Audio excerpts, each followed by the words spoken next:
négative. ijambo ribi kwigaragaza no gushyira abantu ku ruhande bigenda bikura mu buryo bwose.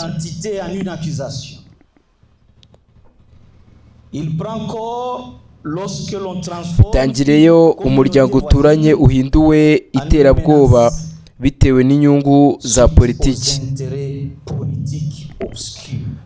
hanyuma bigakomeza iyo urwango rutangiye gufatwa nk'ikintu gisanzwe mu biganiro bya politiki, mu bitangazamakuru bimwe, mu ruhame ndetse no mu bantu bafite ijambo n'ububasha.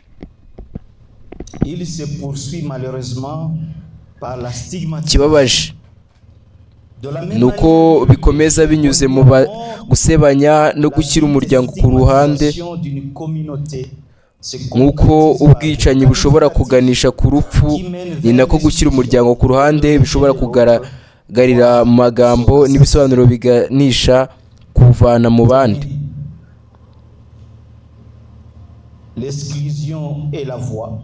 Kuvana umuryango mu bandi ni inzira iganisha mu gutotezwa. Nyuma yo gutotezwa hakurikiraho urugomo, kandi iyo urugomo rudacungiwe hafi rutuganisha mu buryo budasubirwaho ku byangiza bidasanzwe, nk'uko byabereye i Gatumba.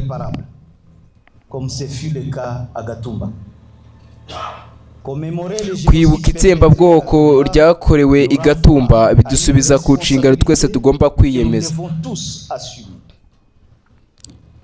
Iyo nshingano ni ukurwanya urwango n'izindi ngeso mbi mbere y'uko bitana abantu.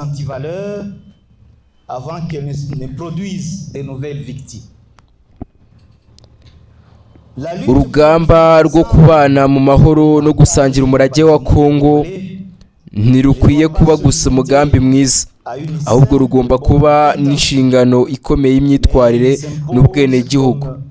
Un impératif moral et citoyen catégorique.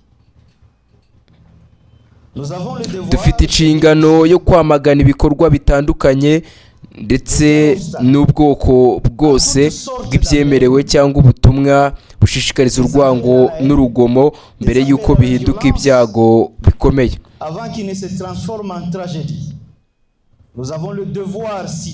Dufite inshingano nk'abaturage yo kurwanya no kwamagana uburyo bwose bwo gusebanya no gushyira umuryango ku ruhande mbere y'uko bihinduka politiki yo kwihorera.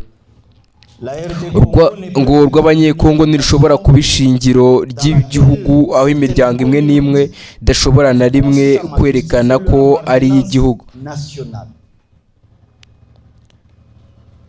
Ntidushobora kubaka repubulika dutanga impamyabumenyi z'ubwenegihugu dushingiye ku bwoko, ku rurimi, ku izina, ku isura cyangwa ku idini umuntu akomokamo.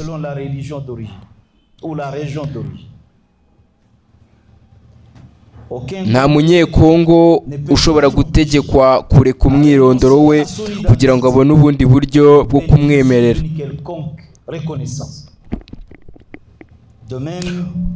Wowe munyamurenge ntugomba na rimwe kureka umwirondoro wawe kugira ngo werekane ko uri umunyekongo.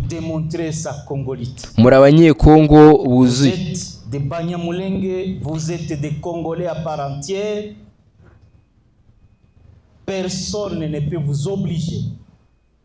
Nta muntu ushobora kubategeka guhindura umwirondoro wanyu, guhindura amazina yanyu kugira ngo mube cyangwa mwigaragaze nk'abanyekongo kurushaho.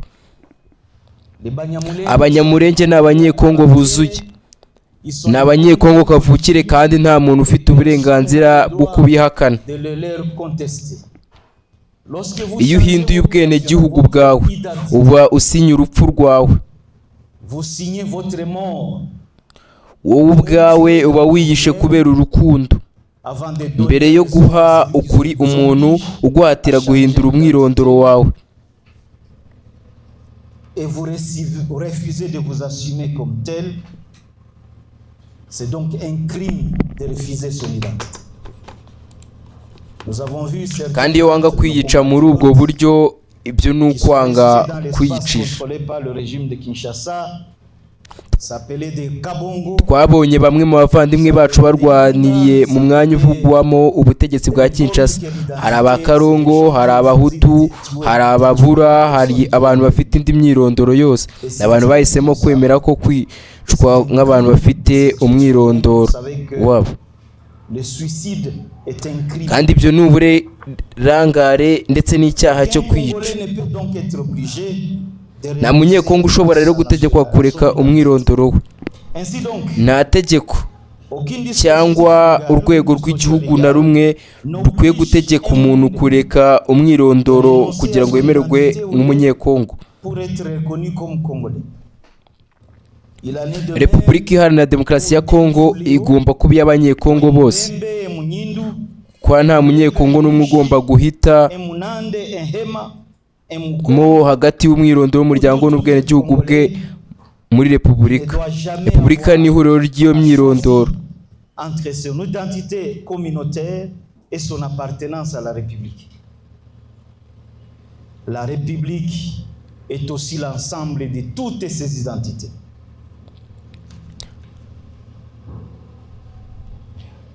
L'absence Kwirukana cyangwa guheza umuryango runaka bigabanya Repubulika, rabaisse la République. bigatesha agaciro Repubulika, bigatesha agaciro leta, bigasenya leta kandi bigateza amacakubiri, amaherezo bikaganisha ku rupfu rusange. L'absence d'un Kubura icyerekezo cyubaka kiranga imiyoborere ya Repubulika Iharanira Demokarasi ya Kongo kuva yabona ubwigenge ntibishobora gusobanurwa no guteza cyangwa gusenya umuryango runaka. et la stigmatisation d'une communauté. Parce que Kuko nta muryango wigeze uhitamo kuba uwo ari we.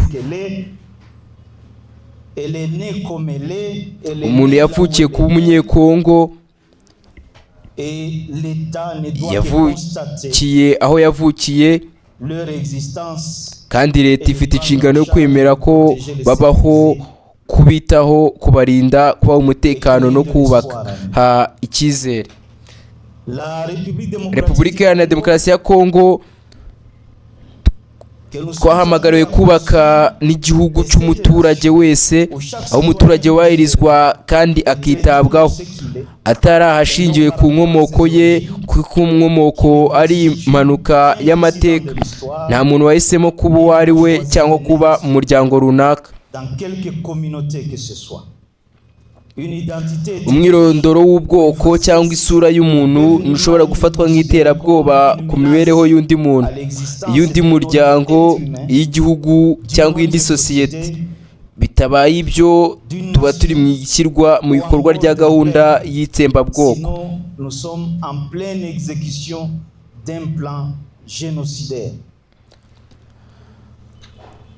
La mémoire Amateka yo kwibuka ntashobora na rimwe guhinduka intwaro yo kwihorera. arme de vengeance.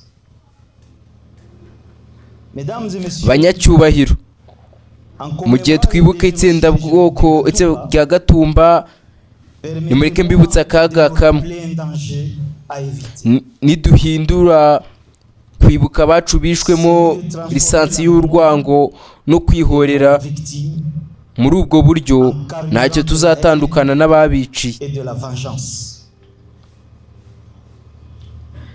En ce sens, Ariko turi hano kugira ngo dusabe ubutabera n'ukuri. avec les bourreaux, nous serons pourtant en train de le justifier. Hari itandukaniro rikomeye hagati y'ubutabera no kwihorera.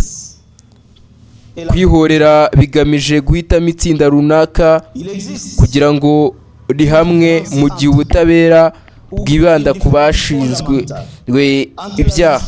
Kwihorera gukwirakwiza icyaha ku bantu bose. la vengeance cible un groupe à punir alors que la justice établit les responsabilités. La vengeance généralise la culpabilité alors que la justice individualise les responsabilités. La vengeance prépare le lit pour des conflits à venir alors que la justice permet